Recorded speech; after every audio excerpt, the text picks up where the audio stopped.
ఇల్లు కట్టించింది కాంగ్రెస్. ఇక్కడ మా సోదరులందరిని అడుగుతున్నా, ఒక్కటన్నా మీ ఊర్లో బీజేపీ ఇల్లు కట్టించిందా? రేపటి నుంచి చూడండి. కట్టించిందా? ఈ బీజేపీ వచ్చిన తర్వాత పేదవాళ్ళు కనీసం వంట చేసుకున్న మా అక్కలు 500 కాంగ్రెస్ ఇచ్చిందన్నాడు కేంద్రంలో గ్యాస్ సిలిండర్. ఈ బీజేపీ వచ్చినాక 1200 పెంచింది. ఇది నీ దోపిడీ. ఈ రోజు మరి 2 కోట్ల ఉద్యోగాలు ఇస్తా అన్నావు. కనీసం ఉద్యోగాలు ఇవ్వడం దేవుడెరుగు. కాంగ్రెస్ ప్రభుత్వం నెహ్రూ కాలం నుంచి ఈనాటి వరకు తెచ్చినటువంటి ప్రభుత్వ రంగ సంస్థలు, ప్రభుత్వ ఉద్యోగాలన్నీ కూడా నీ దోస్తులు ఆదాని అంబానీలకు దోచిపెట్టి కంపెనీలని వాళ్ళకు దోచేసిన చరిత్ర నీది, మాది కాదు. కాబట్టి ఇక్కడ దోపిడీ దొంగలు అంటే బీజేపీ ప్రభుత్వం.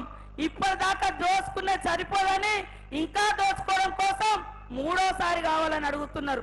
కాబట్టి ఇక్కడ సోదరులు ఒక్కటే అడగండి, మీ ఊర్లో సెంట్రల్ గవర్నమెంట్ నుంచి ఉద్యోగాలు ఎంతమందికి వచ్చినాయి, ఉపాధి ఎంతమందికి వచ్చింది?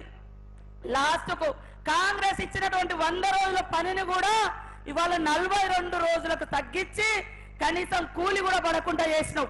రేపు కాంగ్రెస్ కేంద్రంలో వస్తుంది, ఖచ్చితంగా 100 రోజుల కూలీలకు 400 పెంచుతా అని రాహుల్ గాంధీ గారు మాట ఇచ్చారు.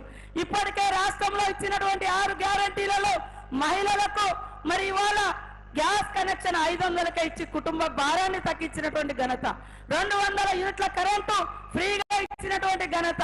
ఇవన్నీ కూడా చేస్తుంటే సహించలేక, తట్టుకోలేక కులాల పంచాయతీ, మతాల పంచాయతీ, లాస్ట్ కు మరి కాంగ్రెస్ మీద ఇష్టానుసారంగా మాట్లాడుతున్నటువంటి ఈ మోడీ ఇవాళ చస్తే కూడా పన్నేసేటువంటి దరిద్రులు ఇక్కడ ఎవరు లేరు. పిల్లగారు రాసుకునే పెన్సిల్ గీకే చాక్మార్ మీద కూడా ట్యాక్స్ కట్టినటువంటి చరిత్ర నీది. కానీ కాంగ్రెస్ ఎప్పుడు కూడా పేదల పక్షాన ఉంది, పేదలకు రుణమాఫీ చేసింది, రైతన్నలకు రుణమాఫీ చేసింది, పేదలను ఆదుకున్న తప్ప ఇంకొకటి కాదు. కాబట్టి ఇక్కడ వచ్చినటువంటి సోదరులందరూ కూడా కడియం కావ్య ఒక విద్యావంతురాలు, మరి ఒక రాజకీయ కుటుంబం, ప్రజల కోసం గత 5 సంవత్సరాలుగా అనేక సంక్షేమ కార్యక్రమాల్లో స్వచ్ఛంద సేవా సంస్థల ద్వారా చేసి ప్రజలంటే ఏంటో అవగాహన ఉన్న వ్యక్తి. కాబట్టి మన సీఎం గారు, మన పార్టీ ఆమెకు టికెట్ ఇవ్వడం జరిగింది.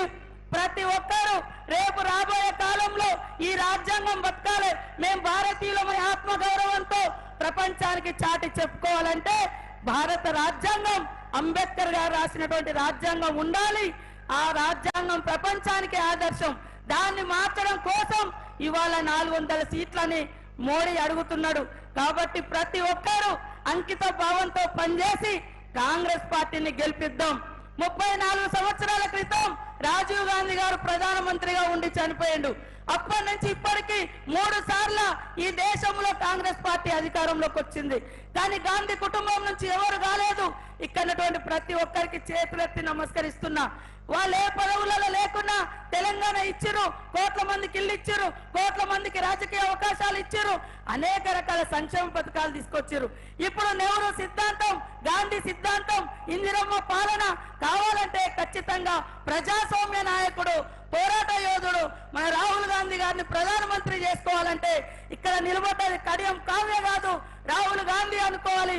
ఇక్కడ రేవంత్ రెడ్డి నిలబడ్డది అనుకోవాలి. కాబట్టి ప్రతి ఒక్కరూ ఐక్యంగా కష్టపడి భారీ మెజార్టీనిచ్చి గెలిపియాలని పేరున కోరుకుంటూ చేతి గుర్తుకే.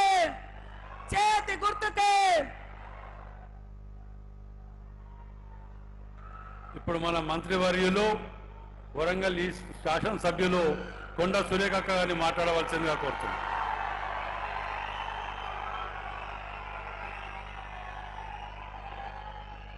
సభకు నమస్కారం.